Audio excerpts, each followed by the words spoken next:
지난주부터 성막에 대해 살펴보고 있습니다.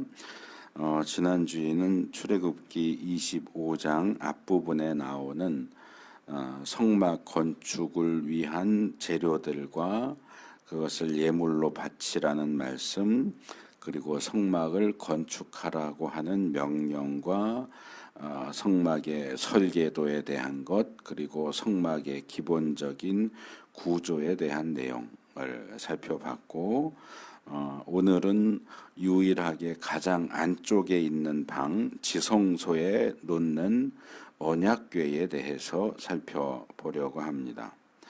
우리가 이 성막을 살펴보는 동안에는 지난주에 보내드렸던 그 성막 구조에 대한 그림 전체 어떤 구조로 되어 있고 어떤 성막 기구가 어디 위치에 가 있는가 하는 그 내용들을 좀 계속 기억하시고서 이 말씀들을 살펴보시면 조금 더 이해에 도움이 될 수 있고요. 그 그림을 놓고 이야기하자면 지금 성막에 대한 하나님의 말씀은 전반적인 내용을 이야기하신 후에는 성막 제일 안쪽에서부터 이야기를 시작하세요. 제일 안쪽에 있는 지성소에 놓는 언약궤, 그 다음에는 성소에 놓는 것들에 대해서 이야기하고, 이런 식으로 제일 안쪽에서부터 바깥쪽으로 나오는 그런 순서로 이야기하고 계신다 하는 것을 볼 수 있고, 그런 점에서 제일 안쪽에 있는 그것이 성막에 있어서 가장 핵심적인 부분이 된다, 이렇게 말할 수 있을 것 같습니다. 우리가 성막을 살펴보는 동안에 원래 말씀을 준비하면서는 생각을 하지 않았던 건데, 우리 예배 전에 제가 잠깐 그 생각이 들었어요. 이 성막에 대한 말씀은 말하자면 하나님의 집들이 하는 것하고 비슷해요. 그래서 하나님의 집에 가서 여기엔 뭐가 있고 여기엔 뭐가 있고, 또 이거는 뭐 어디에서 가져온 거고 이건 누가 만든 거고, 이런 식으로 하나씩 안내받는다, 이렇게 생각을 하시면 될 것 같아요. 근데 이제 집을 보면 뭐 방이 여러 개가 있는데 그 여러 개의 방들 중에서 뭐가 제일 중요하냐, 집에 있는 여러 개의 가구들 가운데 뭐가 중요하냐, 이렇게 말할 수 있는데, 사실 집에 있는 방들도 그렇고 가구들도 그렇고 다 각자 쓰임새가 다르기 때문에 뭐가 더 중요하다라고 말하기 어려운 부분들이 있기는 합니다. 각각의 역할과 기능이 다르기 때문에 그렇죠. 그래서 딱 잘라서 뭐가 더 중요하다라고 말하기는 어렵지만, 그래도 이 성막이라고 하는 하나님의 집을 놓고 볼 때는 거기에 있는 모든 것들이 다 중요하지만, 그래도 특별히 이 성막의 기능을 놓고 볼 때, 예를 들어서 그 건물이 학교다 그러면 학교에서 제일 중요한 곳은 식당이 아니고 교실이겠죠. 당연히 학교니까. 그리고 병원이라고 하면은 병원에서 제일 중요한 부분은 뭐 수술실이라든지 진료실이라든지 뭐 병원 한 구석에 있는 매점이 제일 중요해, 이렇게 말하는 사람은 없을 거예요. 그래서 하나님의 집에 있어서도 가장 안쪽으로 들어갈수록 가장 중요한 공간이 되고, 가장 안쪽에 놓여지는 성막 기구가 가장 중요한 것이 되는데, 그 가장 중요한 것이 오늘 우리가 살펴볼 언약궤다. 그리고 지난주에도 말씀드렸지만 이 성막의 전반적인 어떤 구조나 거기에 놓여지는 기구들에 대해서는 제가 말로만 설명하는 데는 한계가 있기 때문에, 제가 인터넷에 이제 주로 구글을 통해서 검색을 했는데, 인터넷에 올라와 있는 사진들을 꽤 많이 살펴보고 비교해보고 설명을 위해서 필요한 사진들을 선택해서 보내드립니다. 그래서 이 다양한 사진들이 올라와 있는데, 뭐 그 가운데는 그림으로 그려져 있는 것도 있고, 뭔가 미니어처처럼 실물처럼 만들어져 있는 그런 사진도 있고, 그렇지만 이 성막과 관련된 것은 다 실물 사진은 아닙니다. 지금 성막은 남아 있는 게 없기 때문에 실물 사진은 없고 다 성경에 있는 내용을 보고 말하자면 상상해서, 그러니까 이 가운데 어느 것도 실제 뭐 이런 뭐 언약궤의 모습은 이래라고 100% 단정지어서 말할 수는 없어요. 그러니까 이 설명을 보아하니 이런 모습이 아닐까라고 상상해서 그리거나 상상해서 만든 것을 이제 찍어서 올린 것들인데, 우리가 성막을 살펴보면서 제가 계속 지적을 하겠지만 그 가운데는 정확하지 못한 그림이 굉장히 많아요. 10개가 올라온다 그러면 제 생각에는 10개 가운데 8개는 잘못된 그림들이에요. 그러니까 성경을 읽으면서도 그 본문이 설명하는 내용을 정말 정신을 똑바로 차리고 이게 어떤 모습, 이게 어떤 것일까를 고민하면서 정확하게 만들려고 노력을 해야 되는데, 그냥 제 생각에는 대충 보고 대충 만들어서 올린 것 같아요. 그래서 오늘도 제가 사진을 8개 보내드렸죠. 언약궤 사진 2개 먼저 보내고, 그 다음에 이 언약궤 안에 뭐가 들어있는가를 보여주는 사진 3번째 보냈고, 그 다음에 목자가 지팡이 들고 있는 것 같은 검은색으로 되어 있는 그림 4번째로 보내드렸고, 그 다음에 또 언약궤 그림 4개를 뒤에 더 보내드렸어요. 그래서 제가 이 부분을 그림들을 서로 비교해 보면서 어떤 게 맞고 어떤 게 틀리고 이 중에서 어느 것이 성경이 이야기하는 언약궤의 모습에 가장 비슷하게 되어 있는가, 그런 것들을 언약궤뿐만 아니라 앞으로 이제 성막에 대해서 쭉 다루면서도 제가 계속 그렇게 말씀을 드릴 텐데, 아마 이제 다른 부분들 설교하면서도 제가 그 말씀을 또 드리긴 할 거예요. 근데 이렇게 어쨌든 성경을 연구하고 성경에 있는 내용들이 글로만 봐서는 이해가 안 되니까 그것을 조금 더 쉽게 이해하는 것을 도와주기 위해서 그림을 그리거나 모형을 제작하거나 그런 시도는 굉장히 칭찬할 만한 좋은 시도인데, 기왕이 그런 시도를 하는 걸 좀 성경을 정확하게 읽고 정확하게 묘사를 했으면 훨씬 좋았을 텐데 왜 이렇게 날림으로 만들었을까? 그런 아쉬움이, 제가 성막에 대한 내용들을 살펴보고 준비하면서 그런 아쉬움이 아주 강하게 들었어요. 그리고 어떤 경우는 우리 정통 기독교에서 올리고 있는 그림보다 이단에서 올리고 있는 그림이 더 정확해요. 그래서 우리 정통 기독교가 자기가 정통이라는 것만 주장할 게 아니고 이렇게 성경을 연구하고 이런 어떤 참고 자료, 비교 자료 이런 것들을 만들 때도 정말 정통답게 제대로 만들어서 올리면 참 좋을 텐데, 오히려 이단에서 올려놓은 그림들이 더 정확해서 이 그림을 써야 되나 말아야 되나 고민하다가 제가 나중에 거의 끝에 가서 돌판 얘기할 때 이제 이단에서 올린 그림 소개할 건데, 그런 부분에서 참 안타깝다. 왜 어쨌든 이런 것들을 그리고 만들려면 본문을 자세하게 읽고 연구해서 만들어야 되는데 왜 이렇게 대충 만들었을까? 그런 생각을 하는데, 사실 뭐 그 부분이 이제 이번에 제가 설교를 준비하면서 이제 새롭게 확인한 부분이지만 그 부분만 그런 건 아닌 것 같아요. 우리 믿는 사람들 대부분이 신앙생활하고 말씀을 대하고 하나님을 대하는 데 있어서 많은 경우 그렇게 대충 해요. 말씀을 꼼꼼하게 읽지 않아요. 하나님이 나에게 요구하시는 게 정확하게 무엇인가를 제대로 파악하려고 노력하지 않고 대충 훑어 읽고 이런 걸 거야 라고 생각을 해요. 그럼 굉장히 위험합니다. 잘못된 것이기도 하지만 위험한 것이기도 하기 때문에 우리가 좀 조심하면 좋겠다라는 생각, 이 성막에 대한 부분을 전체적으로 다루면서 제가 느낀 점을 좀 나눠봤고요.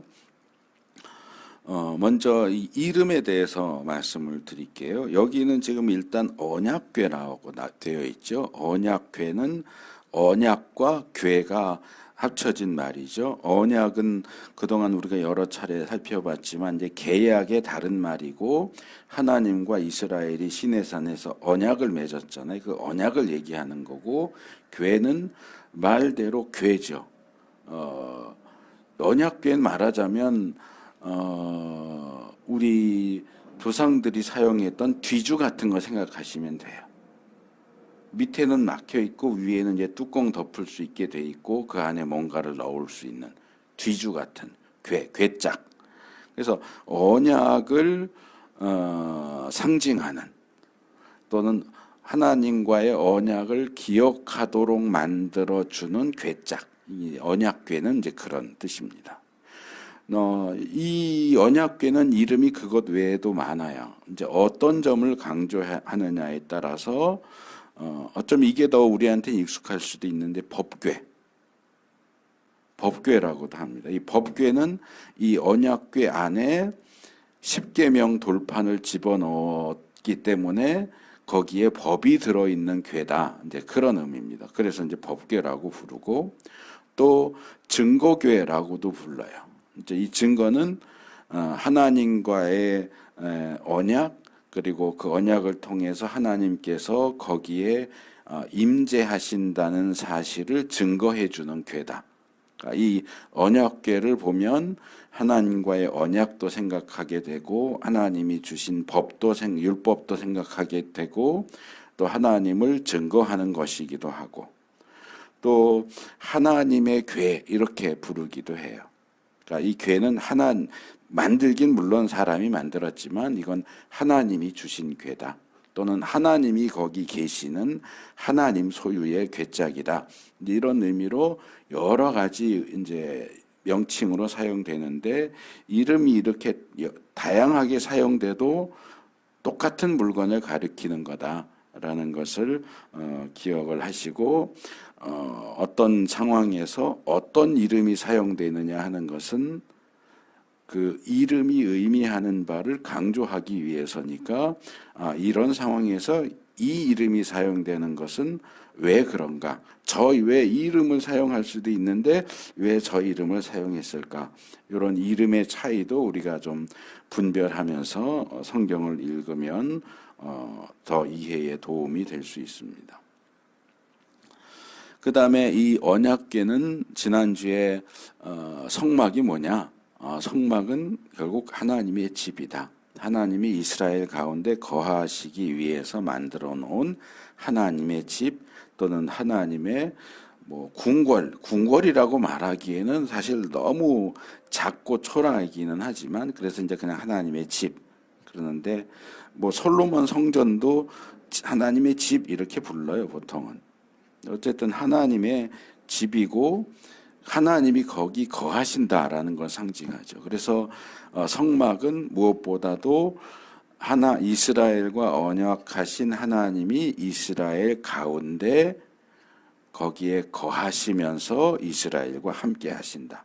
하나님의 임재를 상징하는 건축물이 성막이다 하는 거 말씀을 드렸는데, 성막에 있는 여러 기구들 가운데서도 특별히 하나님의 임재를 가장 잘 보여주고 있는 성막 기구가 바로 이 언약궤입니다. 성막을 사실은 일반적인 천막, 우리가 이제 가끔 TV나 영화에 보면 유목민들 이렇게 텐트 치고 살잖아요. 근데 몽골 쪽에도 유목민들이 있고, 또 저쪽 이제 이 팔레스틴 쪽에도 유목민들이 있는데, 천막 텐트의 모양은 지역이나 어떤 인종에 따라서 조금씩 다르긴 하지만, 이제 그쪽에 베르베르족이라고도 하고 하는 그 팔레스타인 쪽의 유목민들의 그 삶을 우리가 일부러 찾아서 보면 그 사람들이 치고 사는 이 텐트의 모습을 볼 수 있을 거예요. 그래서 그런 텐트와 비교해 보면 이 성막은 모양도 조금 다르고, 구조도 다르고 좀 또 거기에 사용된 재료도 굉장히 비싸고 고급스러운 재료도 있고 그렇긴 하지만 우리가 그것을 그냥 천막, 텐트 이렇게 부르지 않고 성막,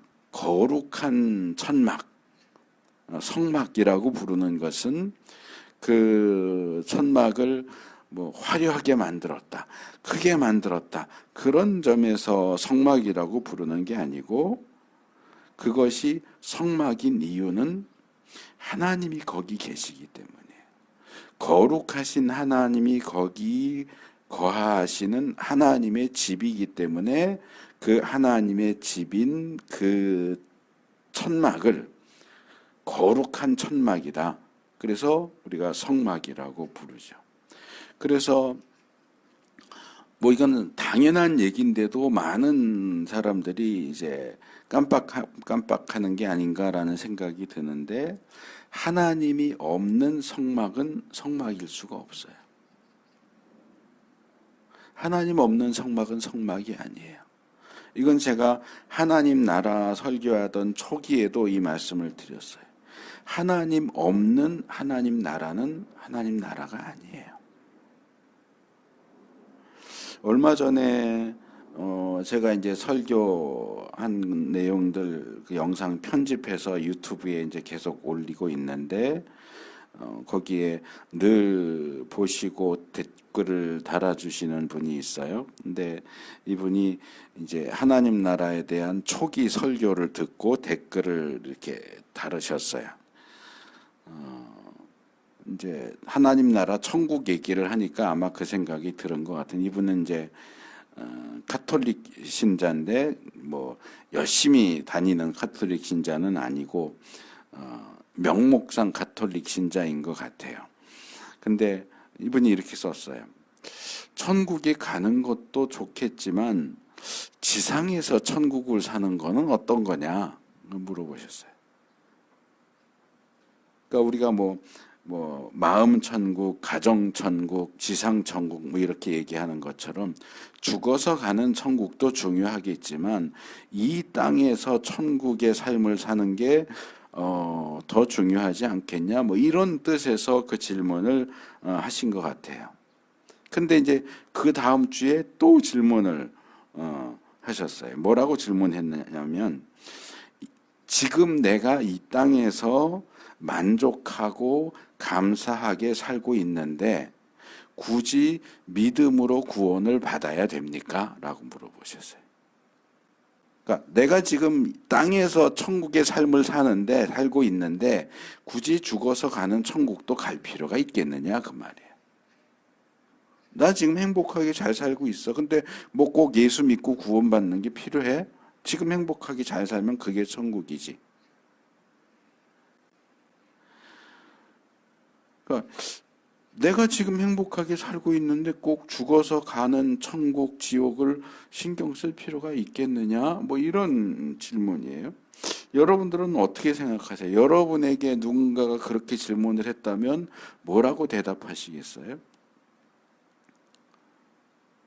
저는 이런 어떤 생각이 아마도 기독교 신앙에 대해서 잘 모르는 불신자들이나 또는 기독교 신앙을 가지고 있다고 해도 초신자, 신앙의 깊이가 깊지 않은 초신자들이 일반적으로 가지고 있는 생각이 아닐까라는 생각을 해요. 교회 가는 게 뭐 그렇게 중요해? 구원받는 게 뭐 그렇게 중요해? 천국 가는 게 뭐 그렇게 중요해? 지옥 가는 게 뭐 그렇게 무서워? 그냥 가면 되지. 나는 지루한 천국보다 짜릿한 지옥이 더 나을 것 같은데 뭐 이런 말하는 사람들 불신자들이 있어요. 그리고 이런 생각은 사실 굉장히 위험한 생각입니다. 요즘에는 조금 시들어졌지만 아직도 은연중에 영향을 많이 행사하고 있는 사상 가운데 뉴 에이지 사상이라는 게 있어요. 근데 저는 그게 한국 교회에 많이 알려지기 전에 이제 대학 다닐 때 관련된 책자를 먼저 접해서 굉장히 한동안 이렇게 깊게 그 내용들을 연구하고 또 생각하고 그랬던 적이 있는데, 제가 그 과정을 통해서 내린 뉴 에이지 운동은 이거예요. 하나님 없는 천국, 예수 그리스도 없는 구원을 가르치는 게 뉴 에이지예요. 그리고 제가 앞에서 예를 들었던 그분의 경우도 뭐 그분이 뉴에이지 추종자다 그 얘기가 아니고, 그분이 가지고 있는 그런 생각, 불신자들이나 초신자들이 가지고 있는 그런 생각이 뉴에이지 사상과 딱 들어맞아요. 꽤 많은 사람들이, 심지어는 나는 그리스도인이야 라고 말하는 사람들까지도 이런 식으로 비성경적이고 반기독교적인 사상에 아주 자연스럽게 물들어 있는 것을 보게 됩니다. 우리 사회와 사람들 사이에 일반적으로 퍼져 있는 그런 생각들, 사상들, 주장들, 그런 것들을 별 생각 없이 그냥 받아들이거나 동조하면 안 됩니다. 과연 그것이 올바른가? 성경적으로 올바른가? 내가 믿고 따르는 기독교의 그 신앙전 가르침과 들어맞는가를 잘 보면서 성경적인 기준을 가지고 분별하고, 받아들일 건 받아들이고, 반대해야 될 것은 반대하고 그래야 돼요. 그래서 얼핏 보면 이 기독교나 성경의 그 가르침과 비슷해 보일지라도, 그 사람들도 예수를 얘기하고 그리스도를 얘기하고 하나님을 얘기하고 천국을 얘기하기는 해요. 근데 잘 들어보면 예수 믿지 않아도 구원받을 수 있대요. 하나님 없는 구원에, 하나님 없는 천국에 가서 행복하게 살재요. 아니요. 예수 없는 구원은 불가능한 일이고, 하나님 없는 천국은 천국이 아닙니다.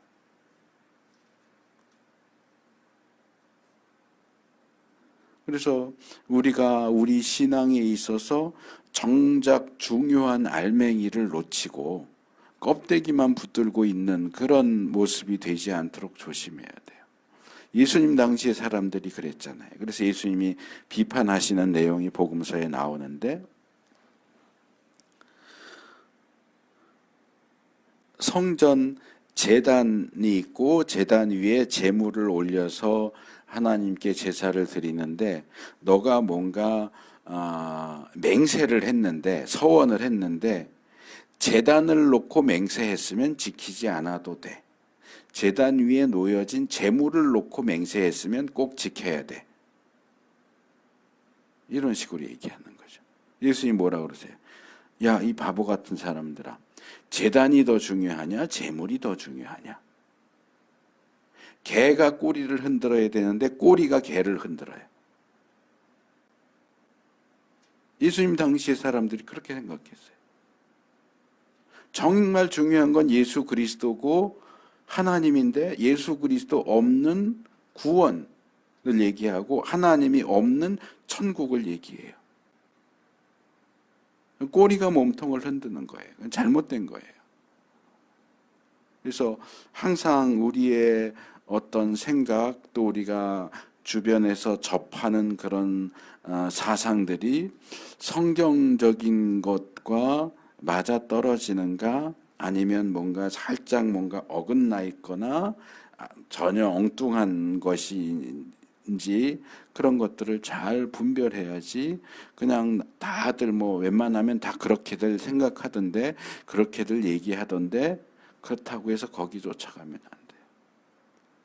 우리가 언약의 책에서도 살펴봤잖아요. 다수를 쫓아서 악을 행하면 안 된다 그러죠. 다수가 그렇게 말한다고 해서 그게 다 옳은 게 아니에요. 그래서 성경의 기준을 확실하게 붙잡는 것이 필요하다. 그 다음에 언약궤의 재료와 모양과 용도에 대한 내용이 10절에서 16절에 나오는데요. 언약궤는 두 개의 부분으로 되어 있습니다. 기본적으로는 이 아래쪽에 있는 궤짝 부분이에요. 궤짝 부분, 쉽게 말하면 궤짝 부분하고 뚜껑 부분으로 나누어져 있어요. 궤짝 부분을 보통 이제 궤라고 불러요. 언약궤. 그래서 나무로 짜고 나무로 궤를 짜고 그 나무 안쪽과 바깥쪽을 금으로 입힙니다. 이게 이제 언약궤고, 그 다음에는 순금 덩어리를 이렇게 망치로 공예용 망치겠죠. 망치로 이렇게 쳐서 넓적하게 순금 덩어리로 된 뚜껑과 그 뚜껑에 연결되어 있는 두 개의 그룹 형상이 있는, 이게 이제 한 덩어리예요. 이거 하나로 되어 있는 뚜껑 부분, 그건 이제 속죄판 이렇게 부릅니다.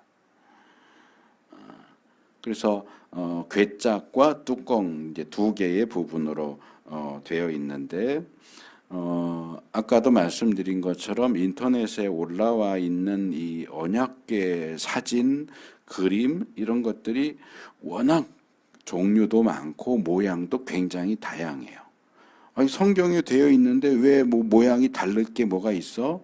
근데 굉장히 달라요. 이제 보시면 제가 설명을 해드리겠지만, 그래서 제가 언약궤 사진은 총 6개를, 앞에 2개, 뒤에 4개 해서 총 6개를 보내드렸는데, 그 중에 먼저 보내드린 2개가 그나마 여러 종류의 언약궤 그림들 중에 가장 성경이 말하는 내용에 가깝다.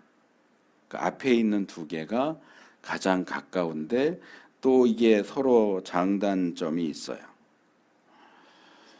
그래서 여기도 보시면 첫 번째 그림은 밑에 궤가 그냥 밋밋하죠. 아무런 무늬도 없는데 위에 있는 거 보시면, 그리고 두 번째 그림을 보시면 거기 무슨 무늬 같은 게 들어가 있죠. 이렇게 네모나게 뭐가 들어가 있고 그 가운데 뭔가 무늬가 있는 것처럼 되어 있어요. 그러니까 성경에는 궤를 만들려고 되어 있지 궤에 어떤 무늬를 새기라든가 이런 내용이 없어요. 없는데도 이렇게 모양을 만들면서 무늬를 집어넣는다고요. 그러니까 사실은 무늬가 있었는지 없었는지 우리는 알 수가 없어요. 성경에는 무늬 얘기가 없지만 무늬 얘기가 없다고 해서 무늬를 안 넣었다라고 말하기는 어려우니까, 만들면서 무늬를 넣었을 수도 있기 때문에 있는지 없는지 그거는 없다라고, 무늬를 넣어라 말아라라는 말씀이 없기는 하지만 궤짝에 무늬가 없었다라고 확실하게 말하기는 어려워요. 그래도 어쨌든 성경에 무늬에 대한 얘기가 없으니까 저는 궤짝의 모양은 첫 번째 것이 그나마 성경에 나오는 내용과 가장 비슷하지 않을까. 그 다음에 이 상자의 비율이 두 번째 이 위에 있는 그룹의 모양은 두 번째 게 가장 저는 마음에 들어요. 두 번째 게 가장 성경에 나오는 내용과 비슷하다고 생각하는데, 궤짝의 비율이 두 번째 건 너무 길어요. 너무 직사각형으로 길어요. 첫 번째 것은 직사각형이지만 조금 짤막한 모양이고, 정사각형은 아니죠. 정사각형보다 조금 더 긴 직사각형 모양이고, 두 번째는 궤짝이 상당히 길죠. 가로가. 근데 이 가로 세로의 이 비율을 놓고 볼 때도 이 두 번째 그림보다 첫 번째 그림이 성경에 나오는 내용하고 더 비슷하다. 그리고 채에 대한 내용도 뒤에 말씀드리겠지만, 첫 번째 그림은 궤짝이 있고 궤짝 위에 뚜껑 부분 옆에 뭔가 이렇게 무늬가 이렇게 쭉 들어가 있죠. 무늬가 들어가 있고, 무늬가 들어가 있는 이 테두리 바로 밑에 이 막대기가 위치해 있어요. 채가 있는 위치가. 근데 두 번째 그림은 조금 더 한 뼘 정도 내려와 있어요. 그렇죠? 채의 위치가. 근데 이 부분도 채의 위치는 제가 볼 때 첫 번째 그림이 더 맞습니다. 왜냐하면 이제 본문을 보면 이 테두리 만들고 거기에 손바닥만하게 무늬를 집어넣으라고 돼 있고 그 밑에 고리를 달라고 하기 때문에 그러니까 테두리 바로 밑에 고리가 있고 거기에 채를 낀다고 하면 두 번째 그림처럼 안 되고 첫 번째 그림처럼 된다고 그렇게 생각이 들거든요. 근데 이제 궤장 모양은 첫 번째가 그나마 가장 성경적인 것으로 보이는데 그 위에 있는 그룹의 모양은 뒤에서 다시 설명하겠지만 첫 번째 거는 좀 틀렸어요. 두 번째가 더 맞아요. 이 부분도 이제 뒤에 속죄판에서 그룹 형상 말씀드릴 때 더 말씀을 드리겠습니다. 그래서 이제 기본 재료를 보면 아까도 말씀드린 것처럼 언약궤의 기본 재료는 아카시아 나무입니다. 이 성막을 이루는 어떤 부속품들 그리고 기구들은 광야에서 계속 이동을 해야 했기 때문에 무거운 걸로 못 만듭니다. 물론 금이 무겁기는 하지만 그렇게 너무 무거워서 이렇게 정착된 생활을 하면 성전처럼 되어 있으면 무거운 걸 만들어도 거기다 그냥 놓고 그냥 계속 놓고 쓰면 되니까 무거워도 괜찮은데 성막은 계속 움직여야 되고 뭐 그렇다고 차가 있는 것도 아니고 마차를 사용할 것도 아니고 레위인들이 다 이 채를 어깨에 메고 이동을 해야 되는데 너무 무거우면 이동이 안 돼요. 그렇기 때문에 대부분 기본 재료가 나무, 그다음에 거기다 금을 입히거나 노스를 입히거나 이제 이런 방식으로 만듭니다. 그리고 규격이 나오는데 이 나무로 짠 궤짝의 규격이 이 세번역을 보면 길이가 2자 반, 너비가 1자 반, 높이가 1자 반 이렇게 표시를 하고 있어요. 그런데 이거 잘못 번역해 놨어요. 번역이 아니고 이건 엉터리예요. 왜냐하면 히브리 원문에는 자가 아니고요. 암마라고 되어 있어요. 히브리 말로 암마. 그리고 이게 이제 라틴어를 거치면서 규빗. 그러니까 예전에 우리가 봤던 개역 성경은 규빗이라고 되어 있어요. 그러니까 암마하고 규빗은 기본 규격이 똑같아요. 뭐냐 하면 이 팔꿈치 끝에서 손 쭉 뻗었을 때 이 가운데 손가락 끝까지, 그러니까 여기 끝에서부터 여기 끝까지, 그러니까 쉽게 이렇게 재는 거예요. 이렇게 팔 이렇게 딱 짚어서 팔꿈치 끝에서 손가락 끝에까지의 길이가 한 암마 또는 한 규빗이에요. 그래서 이 길이가 보통 얘기할 때 45.6cm입니다. 30cm보다 조금은 크죠. 45.6cm.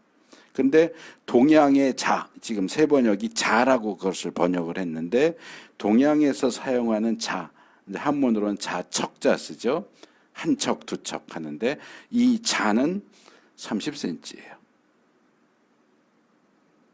그러니까 자는 30cm고 한 암마 또는 규빗은 45.6cm예요. 무려 15.6cm나 차이가 나요. 그래서 한 암마 또는 한 규빗을 자로 환산을 하면 한 자 반이 돼요. 그걸 그냥 한 자라고 하면 규격이 틀려져 버려요. 그래서 예를 들어서 여기 길이가 2.5 암마예요. 2.5 암마 또는 2.5 규빗이니까 자로 치면 그대로 2.5 자가 아니 두 자 반이 아니고 3.76자가 돼요. 그러니까 번역이 틀린 거죠. 이걸 자라고 번역하면 안 돼요. 규격이 다르기 때문에. 그래서 이 여기 지금 다른 성막 기구들도 다 자라고 번역을 해버렸어요. 새 번역이. 굉장히 마음에 안 들게 해놨는데 자는 30cm예요. 그리고 암마는 45.6cm고요. 그러니까 이걸 센티미터로 환산을 하면 이 규격이 달라져 버려요. 그래서 센티미터로 이 암마 또는 규빗을 자라고 번역하면 안 돼요. 그냥 예전에 개혁했던 대로 규빗으로 하든가 아니면 히브리 그 단위니까 그 단위를 그냥 갖다가 암마라고 하든가 그랬어야 되는데 이 엉터리로 번역을 했어요. 그래서 지금 히브리 원문이 제시하는 대로 여기 이제 다 자라고 돼 있지만 규빗이나 암마로 읽으시면 돼요. 길이가 2.5 암마, 너비가 1.5 암마, 높이가 1.5 암마. 그러니까 이걸 센티미터로 환산을 하면 길이가 1.14 미터, 114cm예요. 그러니까 1m고 14cm면 요 정도. 지금 제가 강대상으로 쓰고 있는 이 테이블의 절반 정도 길이에요. 절반 정도 길이고 너비는 68.4cm. 그러니까 1m가 안 돼. 68.4m니까 이거는 1m가 넘거든요. 그러니까 요거 한 3분의 2 정도. 3분의 2 정도의 요만한 길이니까 높이도 너비하고 똑같고요. 그러니까 제가 아까 첫 번째 그림, 두 번째 그림 얘기하면서 두 번째 그림은 비율이 맞지 않는다라고 했던 게 그 이유예요. 너무 길어요. 옆으로. 길이가 너무 길게 만들어 놨어요. 1m 14에 68.4cm. 요게 길이, 넓이, 높이 규격입니다. 그리고 거기에 안쪽과 바깥쪽에 금을 입혔어요. 이제 반지라든가 그런 폐물 같은 것은 이제 금속이니까 어떤 전기 속성을 사용해서 금 도금을 하지만 이거는 나무잖아요. 나무에다가 금 도금을 어떻게 했겠어요? 그러니까 그냥 금을 입혀라라고 돼 있지 어떻게 입혀라라고 돼 있지는 않은데 제 생각에는 금을 녹여서 붓지는 않았을 거고 아마 얇게 판으로 만들어서 덧대지 않았을까. 그 나무에다가 금을 뜨겁게 해가지고 붙이면 식혀서 하면 안 붙었을 거고 뜨겁게 했으면 나무가 끓었을 텐데 그렇게 부어서 금을 입힐 수는 없었을 거고 제 생각엔 아마 얇게 판을 만들어서 두께가 어느 정도 될지는 모르겠지만 판을 만들어서 안쪽 바깥쪽에 붙이고 이렇게 다 떼워 가지고 그냥 금을 다 씌워 있는, 그러니까 겉으로 볼 때는 그냥 금으로 만든 것처럼 보이겠지만 안쪽은 사실은 나무죠. 그래서 적당한 두께로 나무 금으로 판을 만들어서 씌웠을 것으로 보고, 그리고 교회 안에 일반적으로 이제 목사님들 가운데도 성막론 이렇게 해가지고 성막에 대한 가르침하는 분들이 꽤 많아요. 근데 그런 성막론 다루는 가르침 가운데 80% 이상은 다 잘못됐어요. 저도 제가 총신대학 처음 다닐 때 1학년 때인가 2학년 때인가 구약개론 배우면서 성막에 대해 할 때 테오도르 F라고 하는 사람이 쓴 책 읽어봐라 그래서 그 책 읽었었던 기억이 나는데 좀 이렇게 얇은 책인데 거기 나오는 내용들이 대부분 목사님들이 가르치는 내용이거든요. 근데 거기 나오는 내용들은 대부분 잘못된 설명이에요. 그 중에 대표적인 게 나중에 다음 할 때도 말씀드리겠지만 지금 나무를 기본적으로 사용하고 거기에 금을 입혔다라고 나오기 때문에 그 부분과 관련된 것 하나만 말씀드리면 신약적으로 볼 때 성막은 예수 그리스도를 가리키죠. 그러니까 성막은 그리스도다. 이건 맞아요. 이건 맞는 얘기예요. 성막은 그리스도예요. 근데 성막이 그리스도라는 말을 성막의 모든 부분에 다 적용시키려고 하니까 어떤 주장이 나오냐? 성막 기구를 만들 때 기본은 나무로 만들고 겉을 금으로 씌웠다. 그러니까 나무는 예수님의 인성이고 금은 예수님의 신성이다. 이렇게 가르쳐요. 본문 어디에 나무가 인성이고 금이 신성이라고 돼 있어요? 성경 어디에 금이 신성을 의미한다고 나와 있어요? 그런 거 없어요. 나무가 인성을 가리킨다는 것도 없어요. 이건 완전히 귀에 걸면 귀걸이, 코에 걸면 코걸이, 짜 맞춘 엉터리 소리예요. 근데 성막을 가르치는 목사님 80%, 90%가 그렇게 가르쳐요. 아니에요. 그냥 나무로 만든 거예요. 괴짝을 나무로 만들었고 그걸 금으로 씌운 건데 그거는 예수님의 신성 인성하고 아무 상관이 없어요. 그걸 억지로 그렇게 꿰맞추려고 하면은 안 돼요. 성경적인 근거도 없고 논리적인 근거도 없어요. 그러면 나무로 기본 틀 짜고 거기에 금 입힌 게 나무는 예수님의 신성이고 금이 나무가 예수님의 인성이고 흥분해갖고 말이 막 바뀌어 나오네. 금이 예수님의 신성이면 그러면 성막들에 있는 번제단은 나무로 기본 틀 짜고 그 위에 노쇠를 입혔거든요. 그러면 나무는 예수님의 인성이고 노쇠는 뭔데요, 그러면? 노쇠는 또 그래요. 노쇠는 심판이래요. 그러면 노쇠는 예수님의 심판이에요? 계시록에 나오기는 해요. 예수님의 모습을 얘기할 때 예수님의 발이 노쇠 같았다. 이게 이제 심판하시는 예수님을 가리키는 상징인 거는 맞아요. 근데 인성, 신성 그랬으면 노쇠도 무슨 성하고 나와야 될 거 아니에요. 그럼 노쇠는 심판하시는 예수님.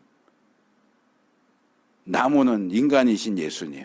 금은 신이신 예수님. 그러면 나무하고 그 위에 은으로 싼 거, 은은 또 뭔데요?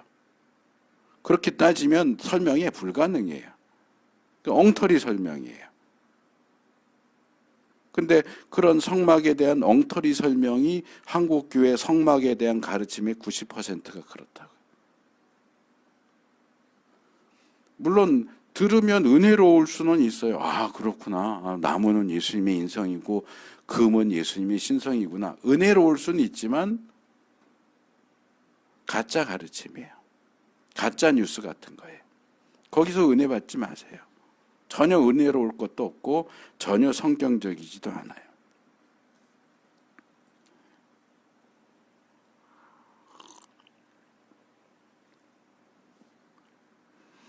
그래서 예를 들어서 번제단 같은 경우는 죄 지었을 때 속죄제도 드리고 속건제도 드리고 하니까 불로 태우고 뭐 이런 것 때문에 심판을 의미한다라고 할 수도 있겠지만 성막에 노쇠가 사용되는 게 번제단에만 사용되는 건 아니거든요.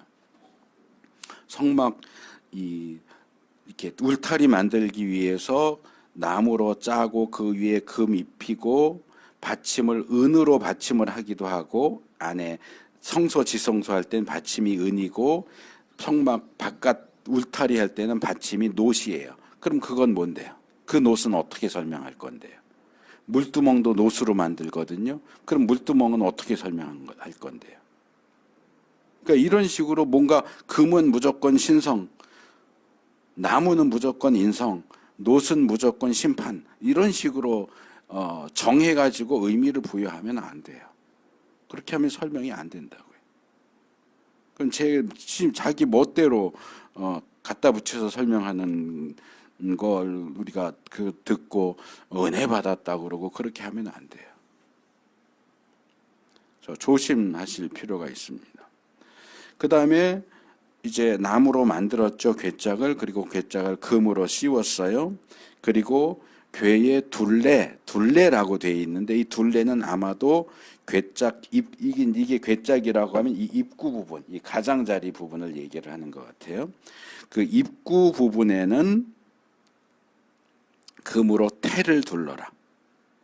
그러니까 첫 번째 그림 위에 이렇게 무슨 손바닥 같은 거 이렇게 쭉쭉쭉 찍어 놓은 것 같은 그렇게 그거예요. 태.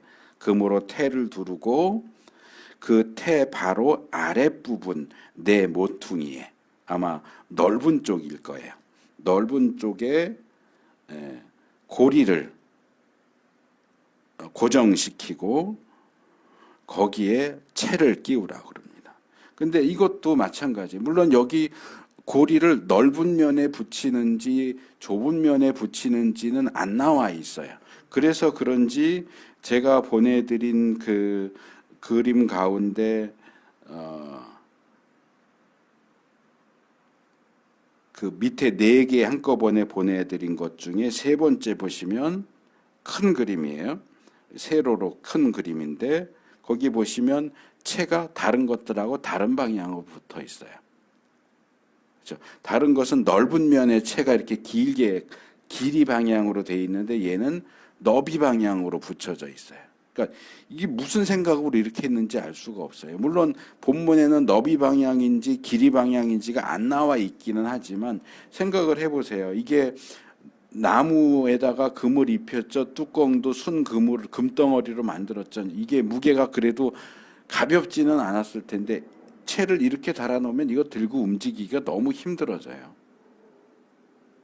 이건 상식적으로도 이 방향은 아니에요.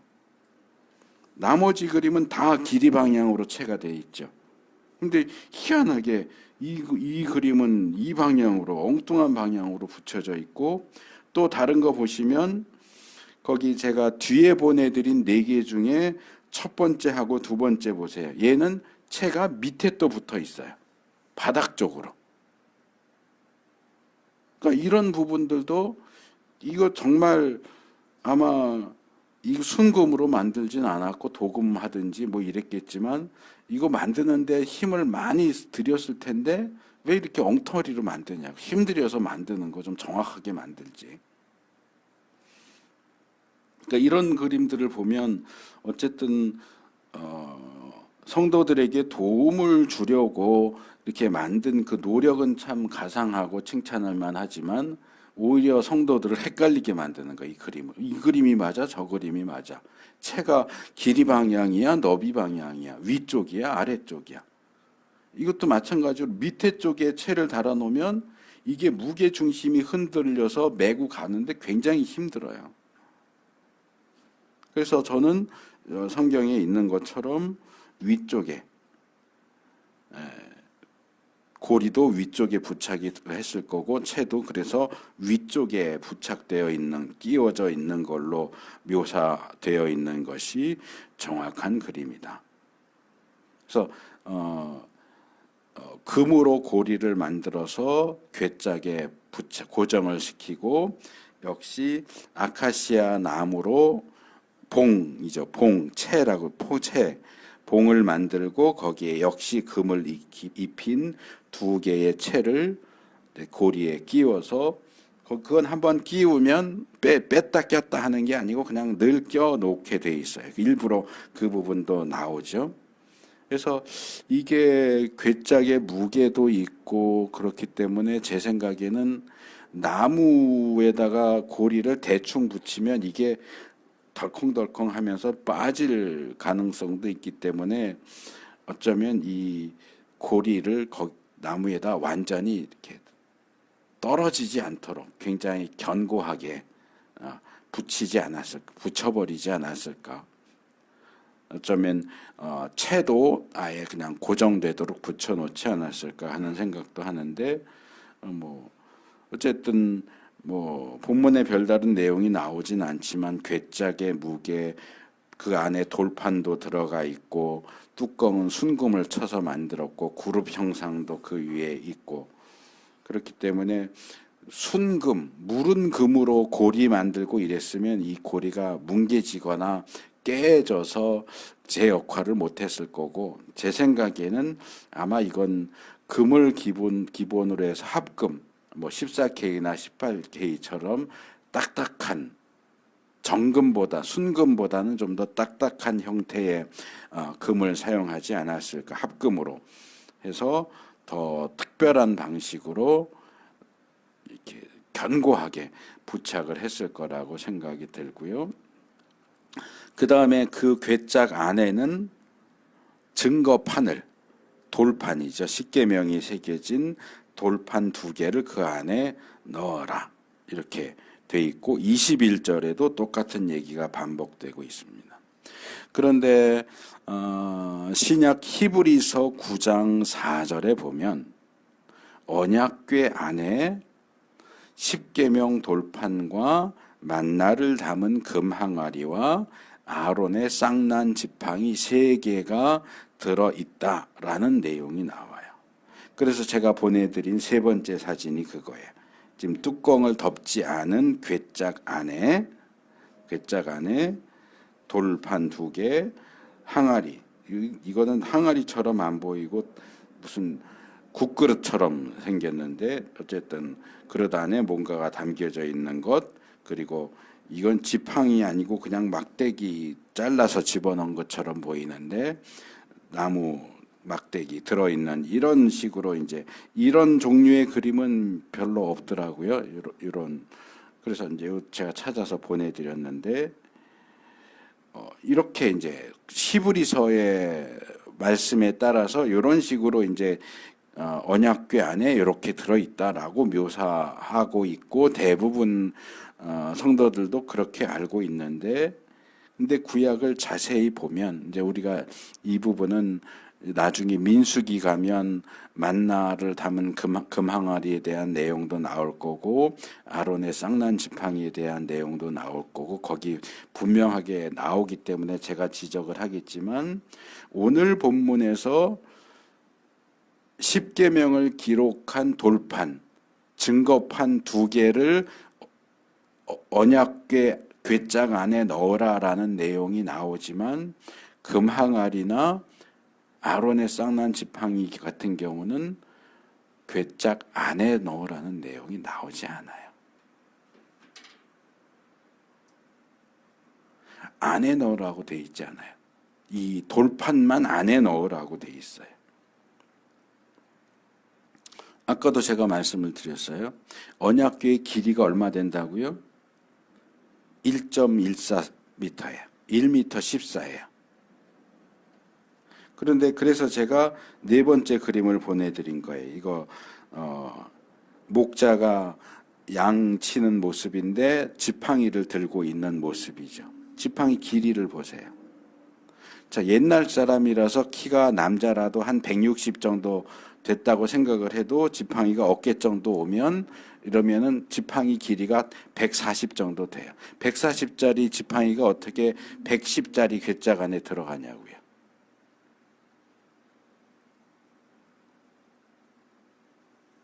그러니까 이 3번째 그림에도 이게 지팡이가 아니고 나뭇가지죠.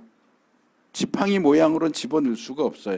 요쪽 이렇게 짤막한 거는 지팡이와 막대기라고 할 때 막대기에 해당되지 지팡이일 수가 없어요. 1m짜리 지팡이는 없어요. 1m짜리 막대기는 있지만 지팡이는 이 4번째 그림처럼 길다고요. 이게 이제 기본적인 형태인데 이렇게 긴 지팡이는 속죄 언약궤 안에 집어 넣을 수가 없어요. 부러뜨려서 넣으면 모르죠. 근데 부러뜨려서 넣었다는 내용 없잖아요. 그러니까 상식적으로 생각해도 이건 아니에요. 이 얘기는 히브리서 성경의 기록이 틀렸다 그 얘기를 하려고 하는 게 아니고 아마도 히브리서 기자가 히브리서를 쓸 때까지 옛날부터 전해 내려온 유대인들의 어떤 그러니까 전설의 고향 같은 그런 전설 이야기가 뭔가 와전돼서 잘못돼서 전해 내려왔던가 아니면 히브리서 기자가 그 구약의 내용을 정확하게 기록을 했는데 이것을 베껴 적는 사본화하는 과정 속에서 뭔가 문제가 생겼던가 그러지 않았겠느냐. 그러니까 히브리서에는 언약궤 안에 3개가 들어있다고 하는데 구약은 아무리 뒤져봐도 언약궤 안에는 돌판 집어넣은 얘기밖에 안 나와요.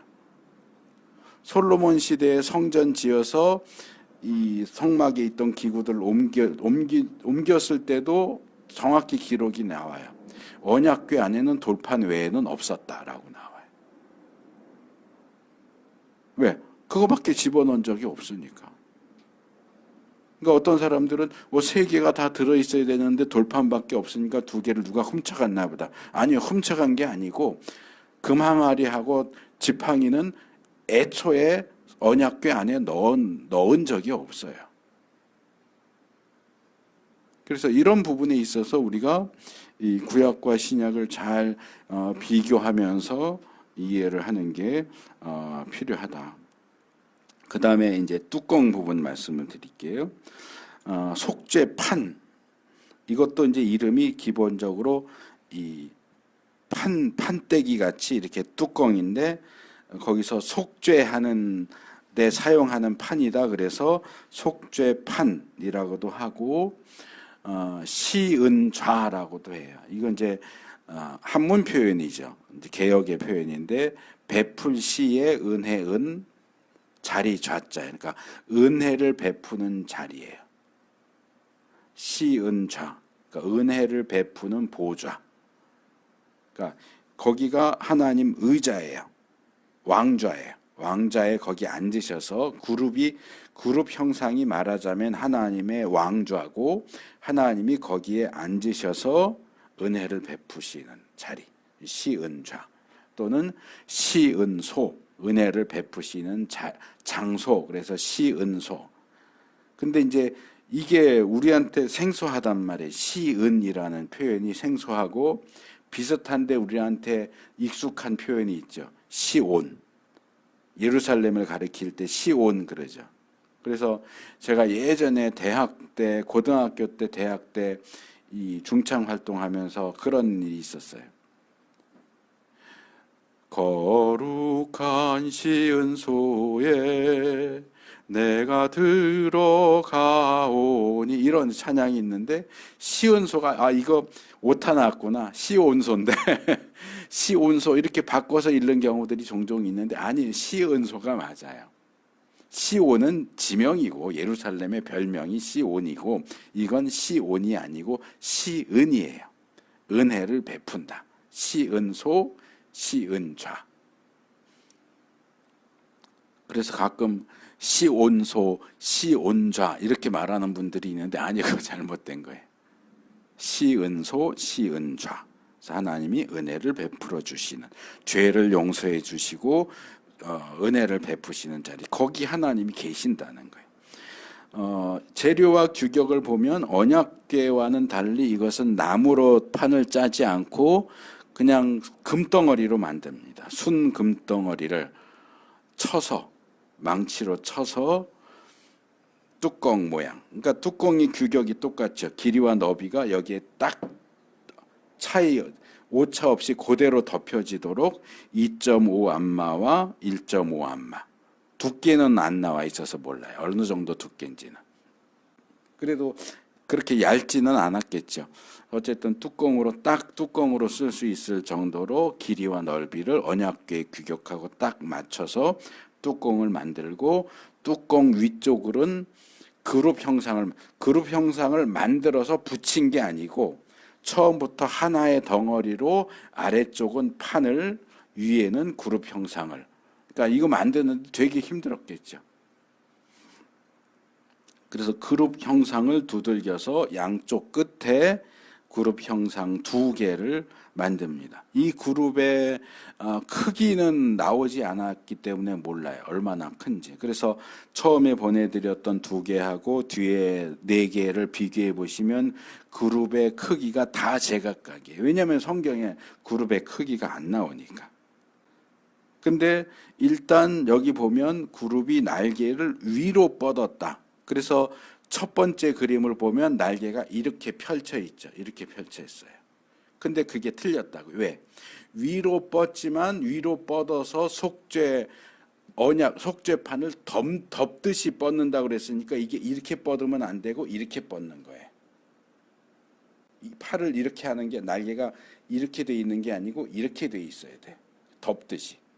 그러니까 목사님들 축도할 때 이렇게 손 이렇게 하듯이 보통 이렇게 하지만 요 형태로 양쪽에서, 그러니까 두 번째 그림에 나오는 그룹의 형상이 가장 정확해요. 위쪽이지만 이렇게 위에서 이렇게 앞쪽으로 해서 속죄판 전체를 덮는 듯한 모양으로 날개를 펼치고 있죠. 근데 그 밑에 4번째, 그러니까 4개 한꺼번에 보내드린 것 중에 2번째는 그룹이 되게 작게 만들어져 있죠. 작게 만들어져 있고 무슨 할렐루야 아멘 하듯이 날개도 되게 짧게 돼 있어요. 짧게 돼 있어서 이 정도 수준이면 속죄판을 덮었다라고 말할 수가 없죠. 그냥 팔든 정도 수준. 그러니까 완전히 엉터리로 그룹의 형상에 있어서는 엉터리로 돼 있는 거예요. 더군다나 이 그룹이 양쪽 끝에 있는다 그러는데 얘들은 양쪽 끝에 있지도 않아요.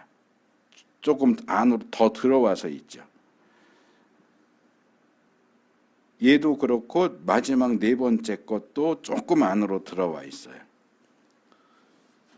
그리고 세 번째가 위치는 가장 정확한데 여기도 또 잘못된 것들이 있어요. 이 네 개 중에서 첫 번째 거는 이 다른 것들하고 또 많이 다르죠. 여기 마치 천사처럼 그룹 이 괴짝 옆에 나와 있어요, 아예 또. 근데 이건 완전히 잘못된 거예요. 이 뚜껑에 붙어서 뚜껑 제일 끝부분에 이렇게 연결되어 있는 거지 뚜껑 바깥쪽에 나와 있는 건 이건 순 엉터리예요. 근데 이런 엉터리 그림이 너무 많다는 거죠.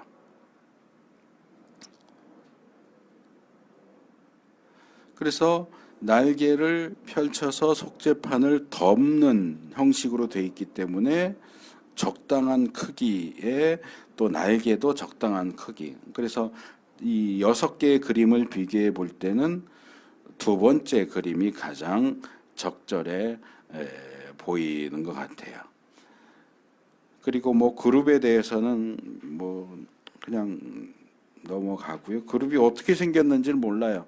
사람처럼 생겼는지 뭐처럼 생겼는지 또 여기 나오는 그룹하고 에스겔서에서 에스겔이 본 그룹의 형상을 묘사하는 장면이 나오는데 거긴 전혀 이렇게 우리는 보통 그룹을 천사라고 해서 여기 밑에 보내드린 것 첫 번째 그림처럼 사람인데 그냥 날개가 달려 있는 것처럼 그렇게 보통 생각을 하지만 에스겔서에 나오는 그룹은 전혀 그렇지 않아요. 무슨 그 괴물 같다고 그래야 될까? 얼굴도 4개가 있고 4방향으로 있고 뭐 눈도 많고 바퀴도 달려 있고 뭐 이런 식으로 돼 있기 때문에 근데 그걸 그룹이라고 그러거든요.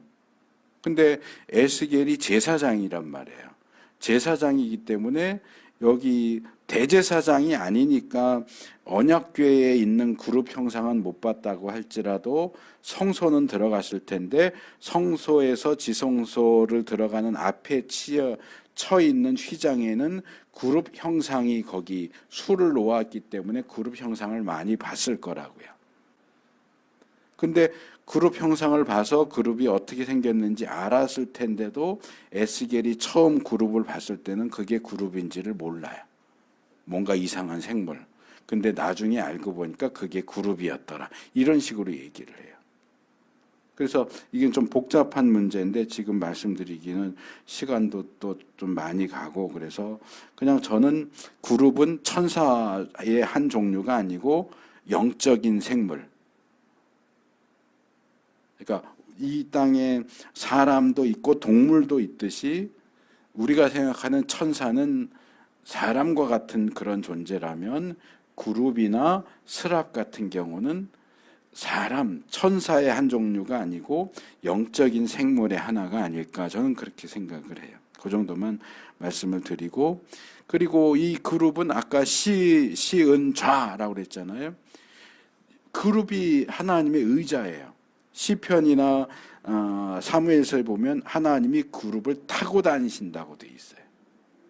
근데 그룹이 사람 모양이라고 하면 하나님이 사람 모양의 그룹을 엎혀서 다닌다는 얘기인데 그 굉장히 우스꽝스러운 그림이 되잖아요. 그룹은 하나님이 타고 다니시는 말 같은 말하자면 사람들이 타고 다니는 말이나 소 같은 그런 존재로 제시되고 있단 말이에요. 그러니까 이렇게 사람 형태는 아닐 거라고 저는 생각을 해요. 근데 모양을 자세하게 설명을 해주고 있지 않으니까 우리는 그 모양이나 또는 여기에 만들어진 크기 뭐 이런 것들을 알 수는 없지만 어쨌든 최대한 성경이 제시하고 있는 내용에 비추어서 보면 일단 위치는 끝이다. 이 괴짝 제일 양쪽 끝에 가장자리 가까이 위치해 있다라고 볼 수 있고, 이 뚜껑과 한 덩어리다. 속죄판과 그룹이 한 덩어리다. 그러니까 그 보내드린 세 번째 그림, 따로 옆에 서 있는 것 같은 그 그림은 잘못된 거다. 그 다음에 날개를 위로 펴는데 속죄판을 덮게 했다고 그랬으니까 이렇게 있거나 뭐 이렇게 있거나 날개의 위치가 잘못되어 있는 그림들. 그러니까 여기 나중에 보내드린 그림 가운데는 그나마 첫 번째, 이 그룹은 잘못되어 있지만 날개는 첫 번째 것하고 세 번째 것이 성경하고 비슷하고, 두 번째하고 네 번째는 날개의 어떤 위치나 각도가 잘못되어 있어요. 그래서 두 번째, 처음 보내드린 것 중에 두 번째가 날개의 위치가 가장 정확해 보인다. 그리고 또 하나 이제 제가 중간에 틀리다고 하는 게 뭐냐면, 그룹들이 두 그룹이 얼굴 방향이에요. 얼굴을 속죄판 쪽으로 향한다. 그럼 속죄판이 아래에 있잖아요. 그러면 아래를 보도록 되어야 하는데 속죄판을 향하면서도 서로 마주 본다고 되어 있어요. 그러니까 살짝 숙이면서 서로를 마주 보는 그 형태가 그룹에 대한 제대로 된 묘사예요. 그런데 이 그림들을 보시면 제일 마지막 거는 아래를 보고 있어요. 마주 보는 게 아니고 아래를 보고 있으니까 틀렸고, 끝에서 두 번째는 마주 보고 있는데 아래를 보고 있지 않아요. 그러니까 이것도 틀렸죠. 그 다음에 밑에서 끝에서 세 번째는 얼굴이 안 보여요. 방향이 안 보여요. 그리고 이것도 마주 보는 것 같아요. 끝에서 네 번째 것도 그렇고, 그리고 먼저 보내드렸던 두 개도 제가 그룹이 틀렸다고 하는 게, 첫 번째 그림은 아래를 보고 있어요. 그렇죠? 숙이고 있죠. 마주 보는 게 아니고. 근데 두 번째 그림은 살짝 숙이면서도 마주 보고 있잖아요.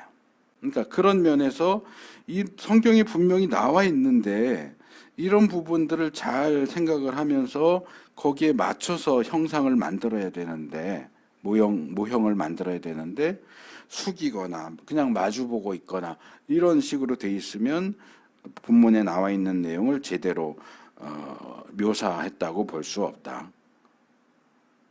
그래서 괴짝의 경우는 첫 번째 것이 가장 성경의 묘사에 가깝고, 그룹의 경우는 두 번째 것이 가장 성경의 묘사에 가깝다. 그리고 마지막에 22절에 속죄판의 용도가 나오는데요. 여기서 하나님 이런 말씀하시죠. 속죄판 위 곧 증거궤 위에 있는 두 그룹 사이에서 내가 너희에게 말하겠다. 너희를 만나주겠다.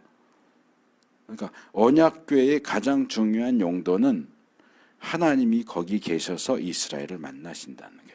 또 하나 중요한 게 있죠. 그것은 1년에 한 번 대속죄일에 속죄 제물 잡아서 그 피를 가지고 여기 지성소까지, 대제사장이 1년에 한 번만 지성소에 들어와서 그 속죄판에 피를 뿌려요. 이제 속죄를 위한. 그래서 속죄판이에요. 그래서 이 언약궤의 중요한 두 가지 기능, 용도는 첫째는 속죄고, 근데 속죄는 제가 볼 때는 부수적인 거고, 더 중요한 것은 하나님이 거기 계셔서 이스라엘을 만나 주신다는 거예요. 만나 주시고 말씀해 주신다. 거기에서 말씀이 나오는 거예요. 그래서 뒤에 이제 역사서나 시가서나 선지서나 이런 데 볼 때 말씀이 시온에서 나온다 하는 얘기는 예루살렘을 얘기하는 게 아니고, 예루살렘에 있는 성전, 성전에 있는 지성소, 지성소에 있는 언약궤, 언약궤 위에 그룹 위에 앉으신 하나님으로부터 나온다는 얘기지 예루살렘 성에서 나온다는 얘기가 아니에요. 왜? 하나님이 거기서 말씀하신다고 했으니까 거기서부터 말씀이 나오는 거예요. 그러니까 원래대로 하면 언약궤 위에 그룹 형상 위에 앉으신 하나님이 거기서 말씀을 하시는 거지만, 하나님의 말씀이 지성소에서 나온다, 성전에서 나온다, 예루살렘에서 나온다, 시온에서 나온다 이렇게 얘기가 되는 거죠. 근데 근원적으로 따지고 가면 여기에요. 그룹 형상이 하나님의 보좌고 거기 앉으신 하나님이 말씀하신다는 거예요. 그러니까 성막의 제일 중요한 것은 하나님의 임재고 거기 임재하신 하나님이 하나님의 백성에게 말씀하신다 하는 겁니다. 그래서 말씀이 어디서 나오느냐? 하나님 계신 그 자리에서 나온다는 거예요. 그러니까 이스라엘이 성막을 중심으로 해서 살 수밖에 없는 거예요. 물론 모세를 통해서 이미 율법의 책도 주셨고 십계명도 알려주셨고 했지만 거기 언약궤에서 하나님이 말씀하세요. 언약궤를 중심으로 삼은 성막, 그 성막을 중심으로 한 이스라엘의 삶은 몇 주 전부터 말씀드렸지만 하나님을 중심으로 하는 삶, 그리스도를 중심으로 하는 삶, 그리고 교회를 중심으로 하는 삶을 가르친다는 거죠. 그래서 오늘 우리가 언약궤와 관련된 내용들 전반을 살펴봤는데 이 언약궤가 우리에게 제시하는 가장 핵심적인 메시지는 뭐냐? 하나님의 임재예요. 하나님이 거기 계시고 우리에게 말씀하신다. 프란시스 셰퍼라고 하는 신학자가 그런 제목의 책을 썼어요. 거기 계시며 말씀하시는 하나님. 그게 언약궤인 거예요. 거기 계세요, 하나님. 거기 계시고 거기서 우리에게 말씀하세요. 거기 계시며 말씀하시는 하나님을 가장 잘 보여주는 성막기구가 언약궤예요. 그래서 사실은 우리의 관심은 언약궤에 있는 게 아니고 하나님과 하나님의 말씀에 맞춰져야 되는 거예요. 그래서 항상 경건한 마음과 자세로 하나님의 임재 가운데로 하나님의 말씀 가운데로 나가고 그 말씀을 중심으로 해서 살아가는 우리 모두가 될 수 있기를 축복합니다.